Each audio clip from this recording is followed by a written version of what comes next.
The neural scan completed its 47th pass through Maya's cerebral cortex, and the results remained impossible. Doctor. Adem Kovac stared at the holographic data streams cascading before him, each one defying every principle of xenobiology he'd spent 2 decades mastering. Her brain activity shouldn't exist, he muttered, adjusting the quantum resonance parameters. She was clinically dead for 18 minutes. Maya's body lay suspended in the medical pod, her chest rising and falling with mechanical precision courtesy of the life support systems. 3 days ago, she'd been the chief engineer aboard the colony ship Proxima Dawn. 3 days ago, she'd thrown herself between a malfunctioning plasma conduit and 6-year-old Lyra Chen, absorbing radiation that should have killed her instantly. It had killed her. Adem had signed the death certificate himself. Then her eyes had opened. Doctor.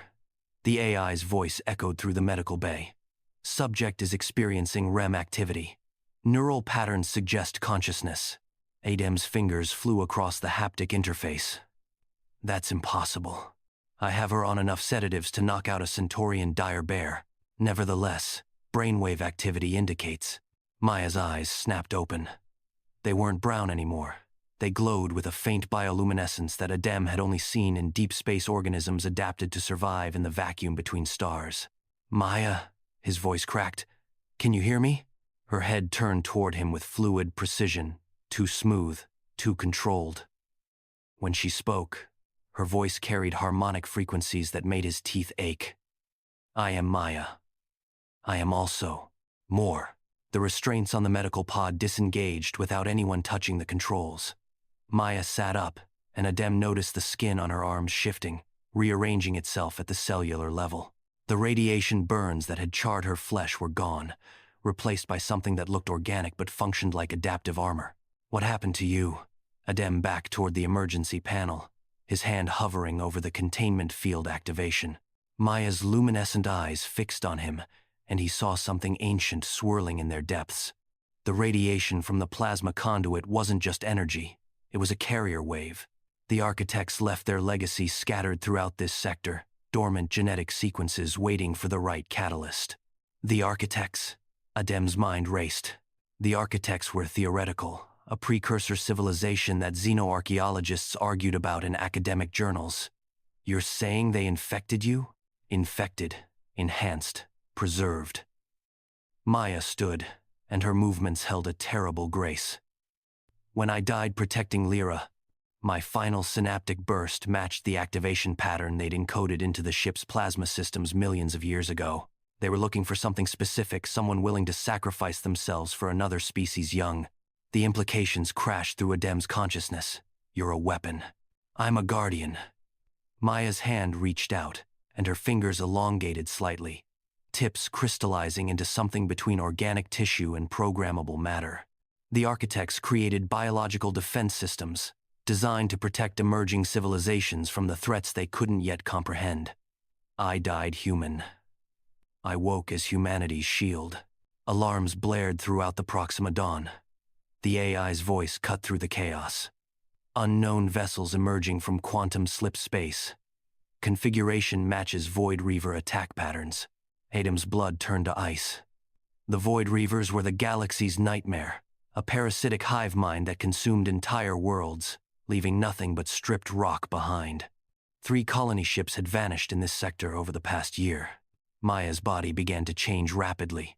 Her skin hardened into segmented plates that absorbed and redirected the medical bay's lighting. Neural filaments extended from her spine, interfacing directly with the ship's systems. The architects knew they would come eventually. The Reavers have been hunting across galaxies for millions of years. How many ships? Maya's voice echoed through every speaker on the Proxima Dawn simultaneously. 47 Reaver frigates, the AI responded. Estimated time to weapons range, 6 minutes. Adem watched in horror and fascination as Maya's transformation accelerated. You can't fight 47 warships alone. We need to run, activate the quantum drives. They're faster than your drives. Maya turned to him, and despite the alien architecture rewriting her biology, he still saw the woman who'd played chess with him in the observation deck, who'd laughed at his terrible jokes about quantum mechanics. but I'm faster than they expect. The architects designed Guardians to be evolutionarily unpredictable. She moved toward the airlock, her body continuing its metamorphosis. Wings sprouted from her shoulders, not flesh and bone, but something that bent space-time itself. Tell Lyra that her engineer Maya kept her promise.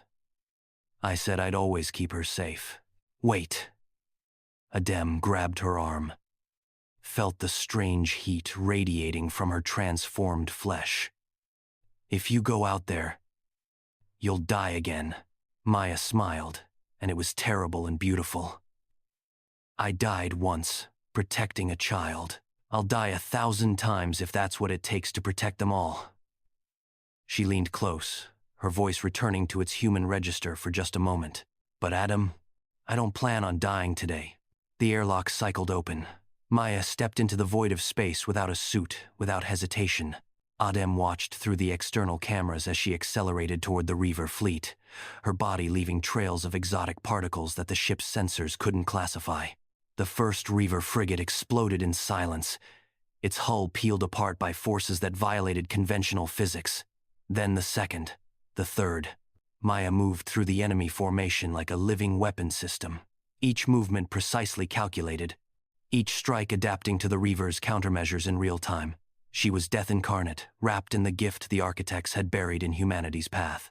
When the last Reaver ship fell, Maya floated in the debris field, her body slowly reverting to something more human. The glow in her eyes dimmed but never fully faded. Adem activated the comm system, his voice shaking. Maya, are you still you? A pause that lasted an eternity. Then, I'm still me, Adem. But I'm also what humanity needs me to be. The galaxy is more dangerous than we imagined, and there are more children to protect.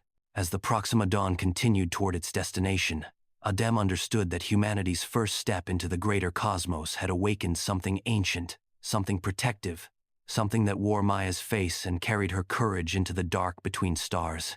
She had died protecting the cub. She had awakened as the galaxy's most dangerous survivor. And for the threats lurking in the void, that made all the difference.